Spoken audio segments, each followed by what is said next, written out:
अस्सलाम वालेकुम रहमतुल्लाह। कल हमने डिस्कस किया एक्सटर्नल स्ट्रक्चर ऑफ किडनी और टाइप्स ऑफ नेफ्रॉन्स के भी इंटरनल एक्सटर्नल स्ट्रक्चर किडनी का देखा। आज हम स्ट्रक्चर ऑफ नेफ्रॉन देखेंगे।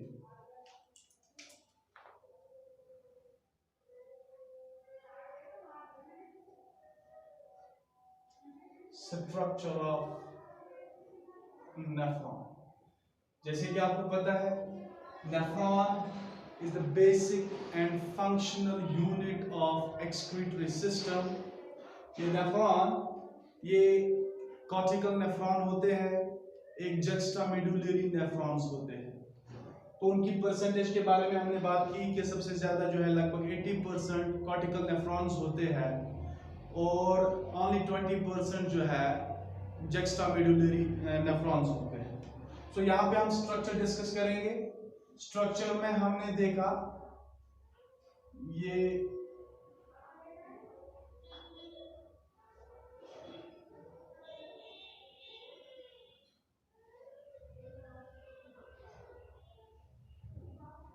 बाउमैन्स कैप्सूल, ये कप लाइक होता है। इसके दो लेयर्स होते हैं। Inner layer it is called visceral layer, या visceral wall, and the outer one is called parietal wall। ठीक है, ये visceral wall जो है इसके अंदर जो सेल्स होती है वो सेल्स होती है पोडोसाइट्स। पोडोसाइट्स क्यों? क्योंकि एक साइड से उनमें वो फॉल्स फीट लाइक होते हैं, क्योंकि यहीं पे फिल्ट्रेशन होनी है। तो यहां पे मैं बताऊं आपको इस तरीके से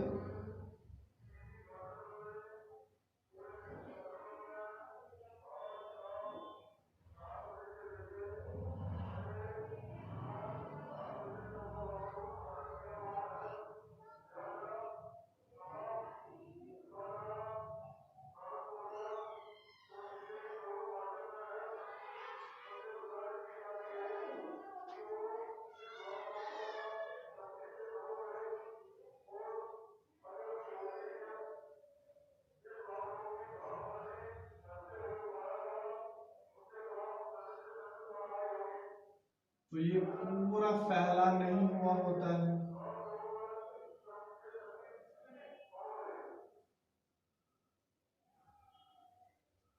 ठीक है, these are called पोडोसाइट्स।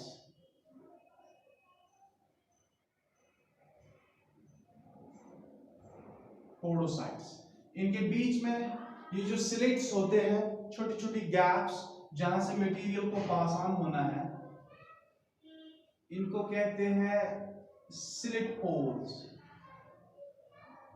ठीक है, और ऊपर वाला जो ये लेयर है वो सिंपल स्क्वामस लेयर होता है इस तरीके से।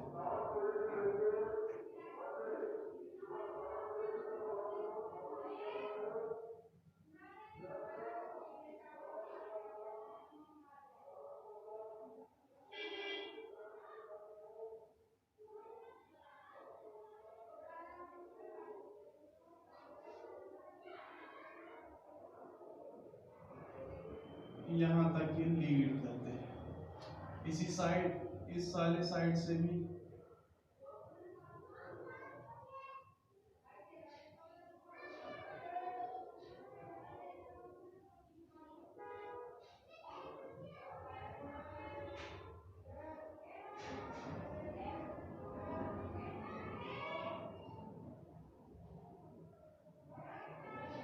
ठीक है, ये तो स्ट्रक्चर है इसका। और आउटर लेयर जो it is lined, outer layer is lined by simple squamous epithelium, और this is the Bowman's capsule। Bowman's capsule, इसके अंदर होता है एक कैपिलरी का नेटवर्क इस तरीके से, जो एफरेंट आर्टरियोल्स है वो आते हैं और यहाँ पे ये डिवाइड होते हैं कैपिलरीज में। एक माइन्यूट थिन कैपिलरी नेटवर्क होता है यहाँ पे,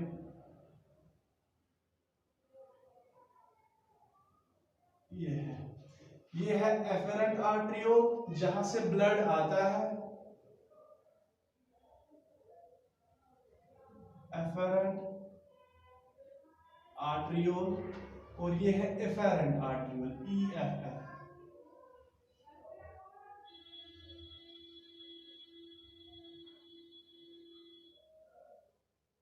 आर्टरियोल, ठीक है। और बीच में ये कैपिलरी नेटवर्क होता है और वहां पे जो ये कैपिलरीज होती है, कैपिलरीज, ये कैपिलरीज 50 ऑलमोस्ट 50 इन नंबर होती है, 50 कैपिलरीज होती है इसमें। And this network is called glomerulus, glomerulus, glomerulus, ठीक है। और यहां पे आप देखो ये ग्लोमेरुलस और बाउमेन्स कैप्सूल टुगेदर, ये दोनों मिला के इनको मैलपीजियन बॉडी कहते हैं, बोथ, दैट इज मैलपीजियन बॉडी। किसे कहते हैं मैलपीजियन बॉडी? बाउमेन्स कैप्सूल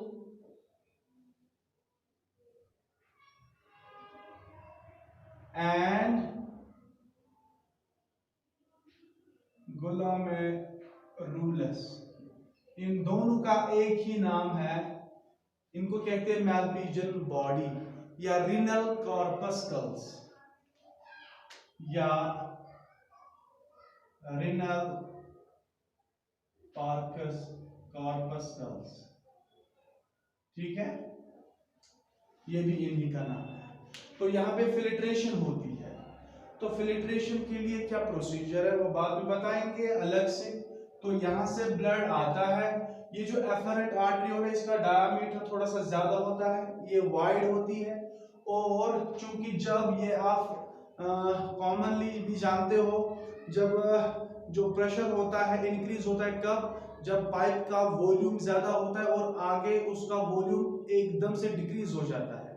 तो दैट इज यहाँ पे भी ऐसा ही केस है कि यहाँ का वॉल्यूम जो है वो ज्यादा है, डायमीटर ज्यादा है, तो एकदम से ये जो है नैरो हो जाती है, तो जिसकी वजह से प्रेशर बढ़ जाता है, और प्रेशर बढ़ने का सबब ये है कि यहाँ पे फिल्ट्रेशन होती है।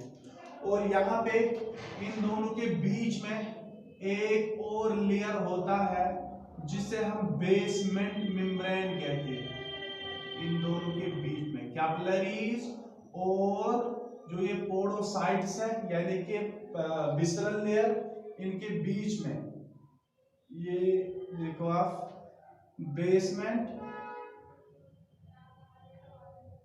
मेम्ब्रेन, ठीक है। तो इसी वजह से यहाँ पे जो है अल्ट्रा फिल्ट्रेशन का भी नाम आया है, क्योंकि यहाँ पे फिल्ट्रेशन के लिए 3 लेयर्स मैं यहाँ पे मोटा मोटा बनाता हूँ। ये देखो ग्रीन से मैंने किया है, ये लाइक ये है बेसमेंट मेम्ब्रेन, और ये बेसमेंट मेम्ब्रेन के नीचे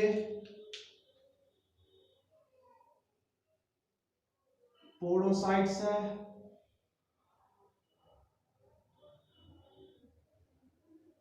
ठीक है। और इसके ऊपर जो है कैपिलरीज, कैपिलरी वॉल जो भी है वो भी सिंपल स्क्वामस एपिथेलियम से बना है, जिसको हम एंडोथेलियम कहते हैं। और एंडोथेलियम के बीच में आप ये पोर्स जैसे देख रहे हो, ये depressions, these depressions are called fenestrae, इनको हम fenestrae कहते हैं। This is basement membrane, ठीक है, ये है पोडोसाइट्स,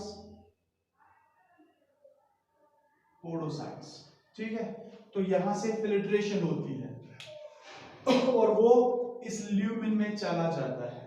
फिर क्या होगा, ये लीड करेगा आगे इसी तरीके से, और यहाँ पे ये कॉइलेड स्ट्रक्चर फिर आगे को जाएगा, जिसको हम कहते हैं प्रॉक्सिमल कन्वोलेटेड ट्यूब्यूल, इस तरीके से, और फिर ये आ जाएगी आगे। हम बाद में बात करेंगे इसकी, क्योंकि ये प्रॉक्सिमल कन्वोलेटेड ट्यूब्यूल है, या मैं बड़ा बनाता हूं इसको। ये सब कुछ क्लियर हो गया। यहाँ पे बाउमैन्स कैप्सूल जो है, इसकी दो लाइनिंग होती है। Inner wall is called visceral wall, जिसमें पोडोसाइट्स होती है, और पोडोसाइट्स के बीच में जो गैप होती है, दोज आर स्लिट्स, जिनको हम स्लिट पोर्स कहते हैं। फिर ल्यूमिन होता है, और जो आउटर लेयर है इसे हम पैराइटल लेयर कहते हैं। और पैराइटल लेयर किसका बना है, दैट वो लाइन होता है स्क्वैमस एपिथेलियम का, और वो लीड करते हैं आगे, और यही ल्यूमिन जो है आगे को चला जाएगा, बात करेंगे। लेकिन इस बाउमैन्स कैप्सूल के अंदर यहाँ पे एफरेंट आर्टरियोल्स ब्लड को लाते हैं, और यहाँ पे फिल्ट्रेशन होती है, और कैपिलरी नेटवर्क होता है यहाँ पे, जिसे हम गुलामी रूलस कहते हैं। और फिर ये जो एफरेंट आर्टरियोल है, यहां से ब्लड वापस निकल जाता है, और इसका डायमीटर बिल्कुल ही कम होता है as compare to the afferent one. और इसी तरीके से जो है बहुत सारे एफरेंट आर्टरियोल्स मिलते हैं। ये तो एक बाउमैन्स कैप्सूल से निकला, तो बहुत सारों से जो है मिल के बड़ी एक वेसल बनाती है, जिसे हम रीनल वेन कहते हैं। तो ये क्लियर हो गया यहाँ पे। अब हम आगे को लीड करेंगे, यहां से आगे क्या स्ट्रक्चर होता है।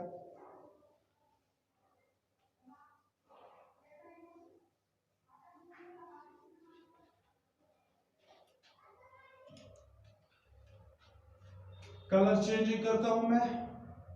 यहां से ये कन्वोलेटेड है, कॉइलेड है, इसीलिए कन्वोलेटेड ट्यूब्यूल कहते हैं। प्रॉक्सिमल इसलिए PCT, proximal convoluted tubule. Proximal इसलिए कि ये बिल्कुल करीब होते हैं, फर्स्ट करीब होते हैं ये किसके, बाउमैन्स कैप्सूल के, पहला हिस्सा। दूसरा कन्वोलेटेड इसलिए कि कॉइलेड है, ट्यूब्यूल इसलिए कि ट्यूब्यूलर स्ट्रक्चर यानी कि ट्यूब्स है। तो proximal convoluted tubule is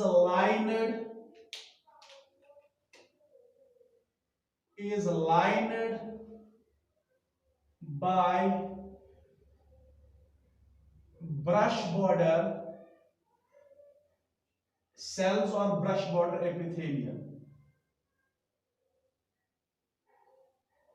brush border epithelium, पहली बात मतलब इस तरीके से जो सेल्स होती है बिल्कुल ब्रश बॉर्डर। क्यों, क्योंकि इनके अंदर बहुत विलाइज होते हैं।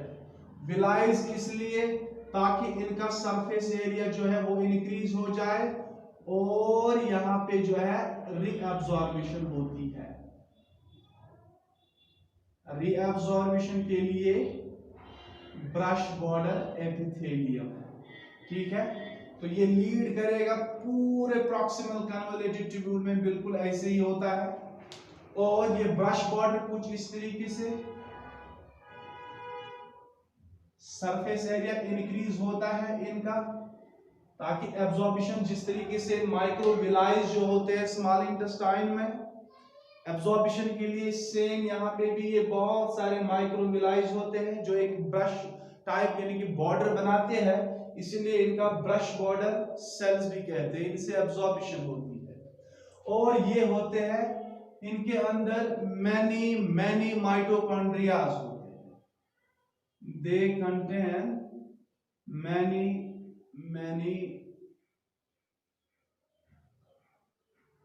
माइटोकॉन्ड्रियाज।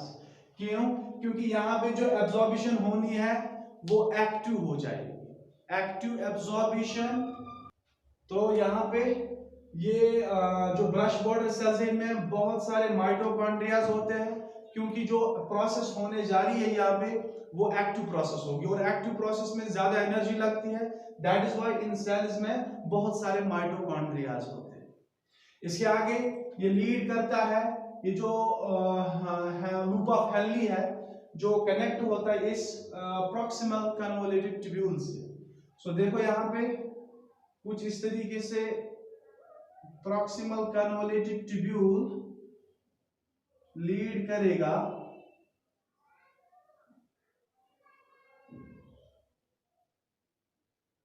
इसे कहते हैं लूप ऑफ हेनली। लेकिन इस लूप ऑफ हेनली के दो आर्म्स है। दिस वन इज कॉल्ड, क्योंकि यहां से ब्लड डाउन को जा रहा है, this is called descending loop.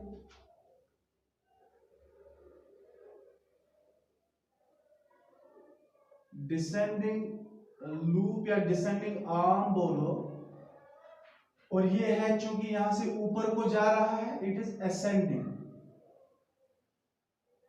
Ascending loop या आर। ठीक है, इन दोनों को मिला के जो है loop of Henley, loop of Henley बनता है। इनके डायामीटर में बिल्कुल फर्क है।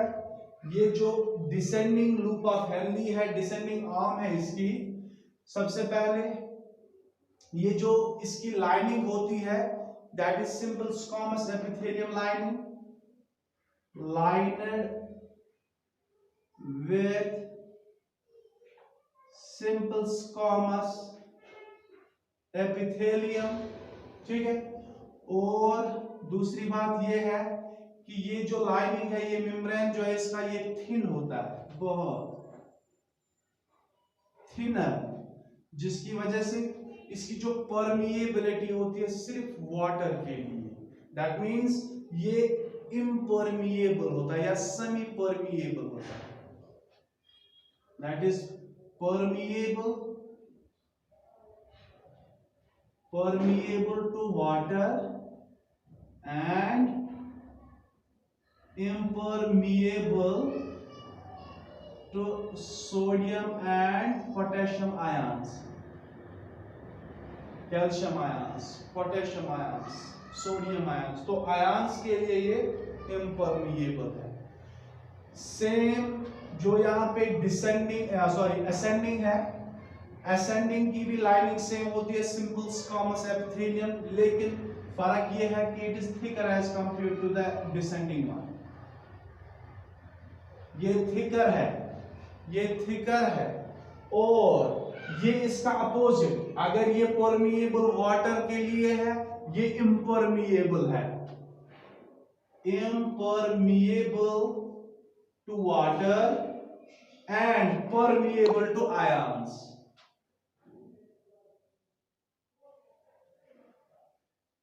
permeable to ions, ठीक है। और यहां से ऊपर को जाता है ये और लीड करेगा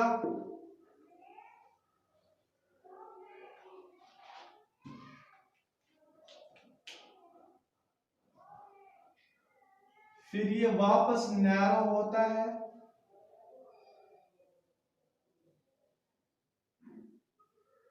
और यहां से फिर कलेक्टिंग डक्ट होती है कनेक्टेड, ठीक है। और this is called distal convoluted tubule. Distal क्योंकि ये लास्ट वाला है, कन्वोलेटेड कॉइलेड है, tubule that is tubular structure. तो इनके अंदर जो इसकी लाइनिंग होती है that is cuboidal lining, cuboidal epithelium, that is distal convoluted tubule is lined with cuboidal epithelium। और दूसरी बात ये कि ये परमिएबल दोनों के लिए होता है, वाटर के लिए भी और आयंस के लिए भी, permeable to both water and ions, ठीक है।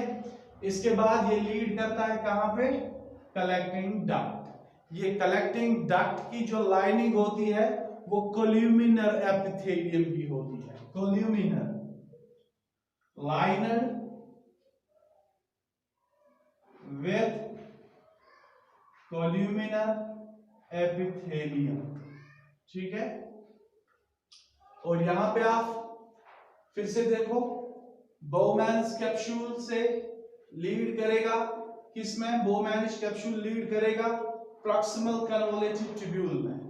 तो यहां पे जो है इसकी एब्जॉर्बिशन हो जाएगी, और यहाँ पे जो अगर हम बात करेंगे प्रॉक्सिमल कन्वोलेटेड ट्यूब्यूल में, एब्जॉर्बिशन किसकी होती है? ग्लूकोज की होती है 100% एब्जॉर्बिशन, रीएब्जॉर्बिशन, ठीक है। और अमाइनो एसिड्स की होती है 100% एब्जॉर्बिशन, और बाकी आयंस जो है रिमेनिंग, दैट इज 70% एब्जॉर्बिशन, ठीक है। और बाकी ये लीड करेगा इस लूप ऑफ हेनली। इस लूप ऑफ हेनली के दो आर्म्स हैं, वन इज डिसेंडिंग, जहां से ये जो फिल्ट्रेट है नीचे को जाएगा, और असेंडिंग से ऊपर को जाएगा, और इनके डायामीटर में भी फर्क है। दो डिसेंडिंग वाला, descending is thinner and is semi permeable both, it is also semi permeable, लेकिन ये परमेएबल वाटर के लिए है और इम्परमेएबल ये आयंस के लिए। बट ये जो असेंडिंग है ये परमेएबल होता है आयंस के लिए, और वाटर के लिए ये इम्परमेएबल होता है। लेकिन जो डिस्टल कन्वोलेटेड ट्यूब्यूल है ये वो दोनों के लिए परमेएबल होता है। बात समझ आ गई, ठीक है। और ये जो है कॉर्टिकल नेफ्रॉन की जो डायग्राम है, इसमें क्या होता है? Bowman's capsule, proximal convoluted tubule, loop of Henle, major little bit portion जो है, मैं अगर यहाँ पे इसको डिवाइड करूं, यहाँ पे कुछ इस तरीके से ये बेसमेंट लाइनिंग बनाऊंगा। सो ये वाला पोर्शन कॉर्टेक्स का है, and this is medulla, medulla, और बाकी सारा कुछ जो है कॉर्टेक्स, क्योंकि कॉर्टिकल नेफ्रॉन्स में मेजर पोर्शन जो है वो कॉर्टेक्स में होता है। सिर्फ सिंपल थोड़ा सा लूप होता है किसमें? इस मेडुला में, ठीक है भाई। तो ये है जो नेफ्रॉनिक स्ट्रक्चर है। इसके बाद अगले सेशन में हम पढ़ेंगे कौन सी प्रोसेस हो रही है, फिल्ट्रेशन कैसे हो रही है, और यूरिन फॉर्मेशन कैसे हो रही है। समझ आ गई बात? ओके।